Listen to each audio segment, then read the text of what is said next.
مونگ کی فصل کو بارانی اور آبپاش علاقوں میں کاشت کیا جاتا ہے۔ وہ علاقے جہاں بارش کم ہوتی ہے وہاں 3 دفعہ آبپاشی کرنا ضروری ہے۔ کاشت کے تقریباً 3 ہفتے بعد پہلا پانی دیں۔ جب پھول اور پھلیاں بننا شروع ہو جائیں تو دوسرا پانی دینا چاہیے۔ تیسرا پانی پھلیوں میں دانے بننے پر دیا جائے۔ اس دوران اگر بارش ہو جائے تو آبپاشی کی ضرورت نہیں ہے۔ پھلیدار فصل ہونے کے باعث مونگ کی فصل کو نائٹروجن کھاد کی ضرورت نسبتاً کم ہوتی ہے۔ فاسفورس والی کھاد کا استعمال پیداوار میں اضافے کے ساتھ ساتھ فصل کے جلد پکنے میں معاون ثابت ہوتا ہے۔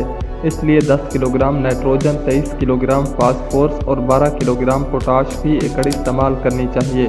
کھادوں کی یہ مقدار 1 بوری ڈی اے پی اور آدھی بوری پوٹاشیم سلفیٹ فی ایکڑ کے حساب سے ڈال کر پوری کی جا سکتی ہے۔ بائیو کھاد ایسے جرثوموں پر مشتمل ہوتی ہے جن کی زمین میں موجودگی اس کی قدرتی زرخیزی کو نہ صرف برقرار رکھتی ہے بلکہ موافق حالات میں اسے بڑھاتی بھی ہے۔ پھلیدار اجناس کے یہ جرثومے ان کی جڑوں پر مخصوص قسم کے گھر بنا کر رہتے ہیں جو فضا میں وافر مقدار میں موجود ناقابل استعمال نائٹروجن کو قابل استعمال بنا کر پودوں کی نائٹروجنی ضرورت کو پورا کرتے ہیں۔ بعض حالات میں بچ جانے والی نائٹروجن اگلی فصل کے کام آ جاتی ہے۔ اگر یہ جرثومے کھیت میں مناسب تعداد میں موجود ہوں تو دالوں کے لیے کیمیائی نائٹروجن کی ضرورت باقی نہیں رہتی، لیکن اکثر کھیتوں میں مثلاً دالوں کے زیر کاشت آنے والی نئی زمینوں اور ایسی زمینیں جن پر پچھلے 3-4 سال سے دالیں کاشت نہ کی گئی ہوں، ان جرثوموں کی تعداد مطلوبہ حد سے بہت کم ہو جاتی ہے۔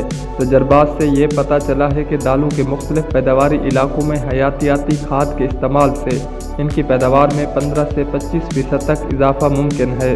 ملک میں زرعی تحقیق کے کئی ادارے تجارتی بنیادوں پر مختلف دالوں اور دیگر پھلیدار اجناس کے لیے حیاتیاتی کھاد فروخت کر رہے ہیں اور ان کے متعلق مفید معلومات بھی شیئر کر رہے ہیں۔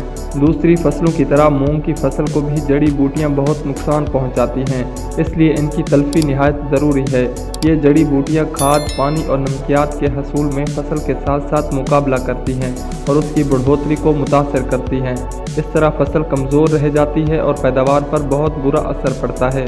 گھاس نما جڑی بوٹیوں کو تلف کرنے کے لیے کارنر بحساب 400 ملی لیٹر فی ایکڑ فصل اگنے کے 2 سے 3 ہفتے بعد سپرے کریں، اور چوڑے پتوں والی جڑی بوٹیاں بھی ہوں تو کارنر کے ساتھ ہالٹ بحساب 300 ملی لیٹر فی ایکڑ ملا کر سپرے کریں۔